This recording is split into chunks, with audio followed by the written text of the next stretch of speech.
Oi, gente. Está sendo noticiado pela imprensa em vários lugares que Lula teria decidido indicar para o Supremo Tribunal Federal Flávio Dino e o Gonê para a Procuradoria-Geral da República. No caso, Flávio Dino para substituir a Rosa Weber e no caso do Gonê para substituir o Augusto Aras, né? Isso está noticiado, por exemplo, aqui na Folha de São Paulo, mas está em vários outros locais aí noticiado.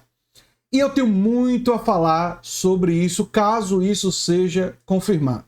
Primeiro, Flávio Dino é um nome que eu gosto muito. Flávio Dino é uma pessoa que, sem dúvida nenhuma, vai trazer um posicionamento mais à esquerda para o Supremo Tribunal Federal. É uma pessoa que tem força na retórica, que tem amplo conhecimento jurídico, foi juiz federal por muito tempo, enfim. Qualificação ele tem de sobra. Mas tem um problema a indicação do Flávio Dino. Acaba com a carreira política de alguém que poderia ser candidato à presidência no futuro. E a esquerda, o campo democrático, a centro-esquerda, Flávio Dino está mais para o campo da centro-esquerda, mas ainda assim, enfim, ele é uma figura que tem muita capacidade retórica, ainda teria a possibilidade de uma carreira política brilhante, poderia ser candidato à presidência, tem carisma, uma coisa, por exemplo, que eu acho que o Fernando Haddad tem muito menos do que ele, na minha opinião, e infelizmente num país como o Brasil, carisma pesa, carisma é importante, não é? E poderia encabeçar uma alternativa mais à esquerda, não é? Há essa possibilidade que seria possível fazer esse diálogo com Flávio Dino para, em relação a alguns pontos, não é, caminhar um pouco mais para a esquerda, não é? Eu acho que talvez seria mais difícil com a candidatura do Haddad, mas enfim, essa indicação do Flávio Dino, se for confirmada, interrompe essa possibilidade dele ter uma carreira política, acaba com a carreira política do Flávio Dino. Claro que ele vai ter uma atuação, eu tenho poucas dúvidas, brilhante no Supremo Tribunal Federal, seria muito bom para o Supremo Tribunal Federal. Agora, tem outros componentes, né? O Gonê na Procuradoria-Geral da República, eu vou falar sobre isso também. O Gonê, ele é uma indicação terrível. Terrível, ele é ultraconservador. Só para vocês terem uma ideia, uma coalizão de movimentos populares e juristas enviou um manifesto a Lula contra a indicação de Gonê. Gente como o MST, o Grupo Prerrogativas, a Associação de Juízes e Juízas para a Democracia, a Associação Brasileira de Juristas pela Democracia, a Articulação dos Povos Indígenas, todo mundo dizendo o que eu disse no meu outro vídeo sobre o Gonê. O Gonê que, como bem resume Mauro Lopes, é ultraconservador, defendeu a ditadura, a Lava Jato, conciliou com Bolsonaro e foi contra as cotas. E olha que o Mauro Lopes está sendo econômico aqui, não é? Porque ele foi mais do que defender a ditadura, ele foi contra a responsabilização da ditadura de crimes contra várias pessoas. Quer dizer, uma coisa assim, a parte da ditadura está aqui, ó. Cadê? Ele foi contra o reconhecimento da responsabilidade do Estado, no caso de Zuzu Engel, do secundarista Edson Luiz, do Carlos Marighella, do Carlos Lamarca. Ou seja, ele foi derrotado, mas essa é a visão de mundo dele, né? Favorável à Lava Jato, né? Apoiou a Lava Jato, enfim. E assim, um cara como o Gonê, eu vou dizer para vocês, um cara como o Gonê, eu tenho muito pouca esperança de ver Bolsonaro responsabilizado pelos crimes da pandemia. Eu sou doutor, tem meu diploma ali atrás, né? Eu sou doutor em saúde pública pela Universidade Federal da Bahia, fiz o meu doutorado no Instituto de Saúde Coletiva e eu não sei se eu consigo explicar para vocês o quão horrorizado, o quão revoltado, o quão indignado eu fiquei durante a pandemia. Acho que não existem palavras que possam descrever quando eu vi Bolsonaro falando contra o uso de máscara. Bolsonaro incentivando a aglomeração. Bolsonaro falando contra as vacinas quando elas começaram a ser produzidas e chegar ao Brasil. Ele dizendo que não ia se vacinar. Ele dizendo que leu a bula e que tem efeitos adversos piores do que os efeitos positivos da vacina. O que é uma mentira, um absurdo. é desinformação, ele passando cloroquina para as pessoas, remédios que não tinham nenhuma comprovação científica e que seriam benéficos para tratar Covid. Tudo isso e muito mais do que Bolsonaro, Pazuello e outros fizeram durante a pandemia. Esse foi o maior... Bolsonaro cometeu crimes cujas evidências são abundantes. Mas os crimes que ele cometeu durante a pandemia, que tem um relatório da CPI da pandemia, são tão evidentes, as evidências são tão poderosas, e a indicação do Gonê, lamento aqueles que ainda acreditam. Eu tenho muito pouca fé que, com Gonê sendo indicado, Bolsonaro vai responder por esses crimes. Então, isso é uma coisa que me revolta muito. Em relação a outros crimes, eu já acho que vai ser difícil, mas em relação aos crimes da pandemia, o Gonê não dá nenhum sinal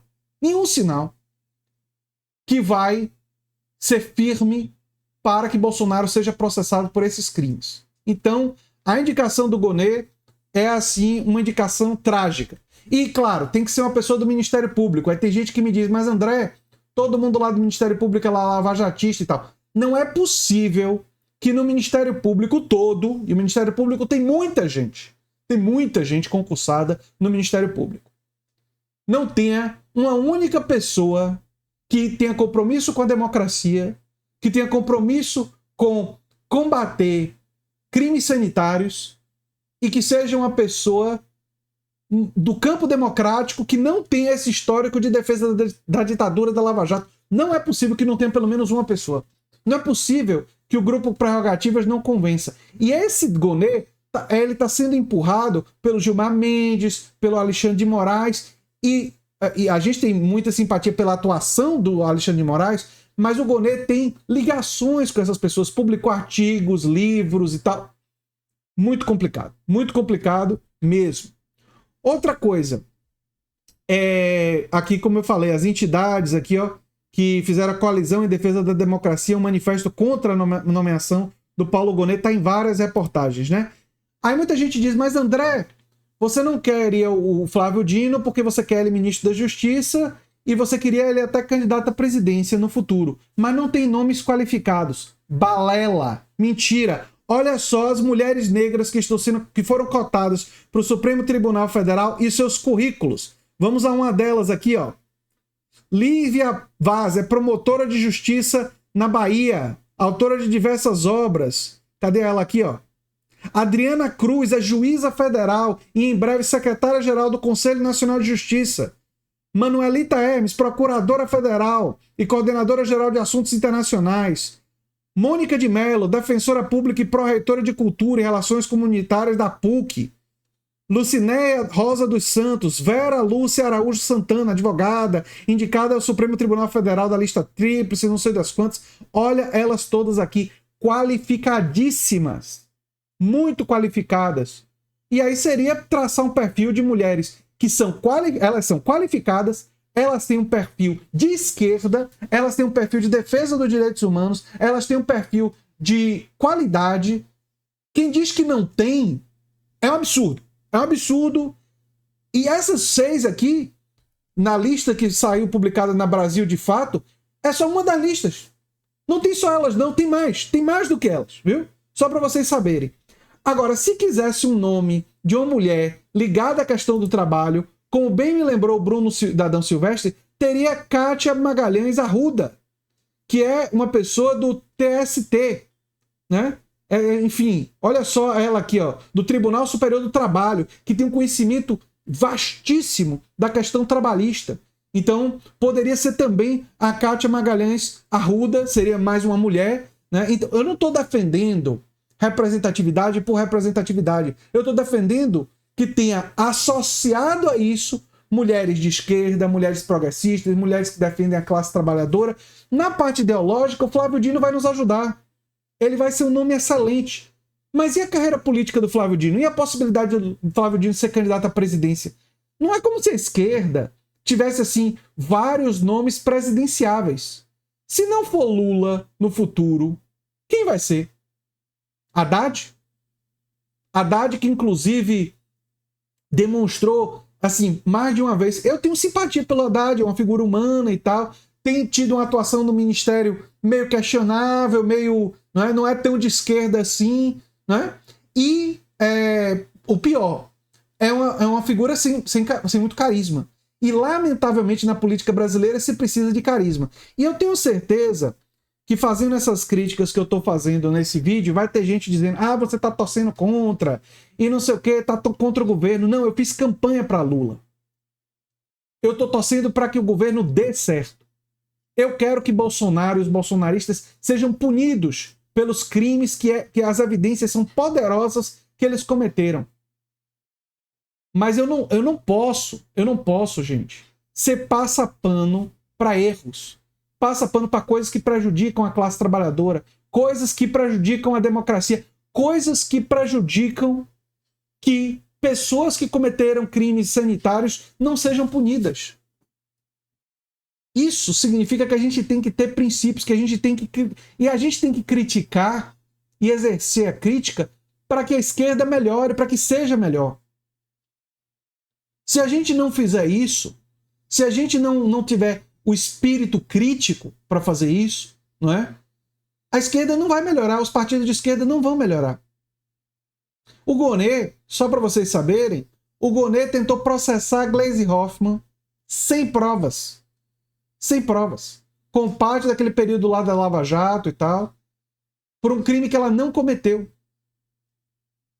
A denúncia dele era tão ruim que a Procuradoria-Geral da República, na época, retirou a denúncia dele. Que os órgãos, na época, descartaram. E foi essa figura que o lobby está sendo fortíssimo para empurrar a goela abaixo a gente. A gente não pode achar isso bom. A gente tem que exercer o papel crítico, a gente tem que influenciar em relação a isso, para que em outros momentos essas indicações não aconteçam. É justamente pelo fato da crítica ser minimizada, das pessoas assumirem uma postura de passar pano, é que essas indicações vão continuando. Eu alerto para vocês que o meu papel aqui, o meu papel como cidadão, o meu papel como militante, é defender a classe trabalhadora, é defender a democracia e o processo de democratização, é defender princípios universais. Né? É defender esses princípios. Isso é fundamental. Eu vejo assim. E vocês? Se tiver gente que é passador de pano e tal, essa pessoa nunca foi inscrito verdadeiro do meu canal. Sabe por quê? Porque mais dia, menos dia, ia perceber que eu não sou passador de pano para coisas que eu considero erradas e ia se desinscrever. Então é uma questão de tempo. Seria uma questão simplesmente de tempo. Não é? Então a pessoa chegar embaixo dos comentários agora, tô me desinscrevendo, eu vou dizer, você nunca foi um inscrito verdadeiro. Porque um inscrito verdadeiro, uma pessoa que me respeita e me conhece, sabe que eu estou aliado a princípios. Aliado a princípios e vou sempre querer que os partidos do campo democrático, que o PT é um partido do campo democrático que eu respeito, que eu tenho amizade com pessoas do PT, que eu já trouxe pessoas do PT aqui no canal e tenho amizade, tenho relações boas, eu quero que ele seja melhor. E não irei ficar satisfeito com erros e não vou deixar de criticar. E espero que vocês também sejam assim, uma esquerda com espírito crítico forte. É o que eu tinha para dizer sobre esse assunto. Eu sou André Teixeira Jacobino, canal A Nova Máquina do Tempo, e a gente se vê em breve em outro vídeo.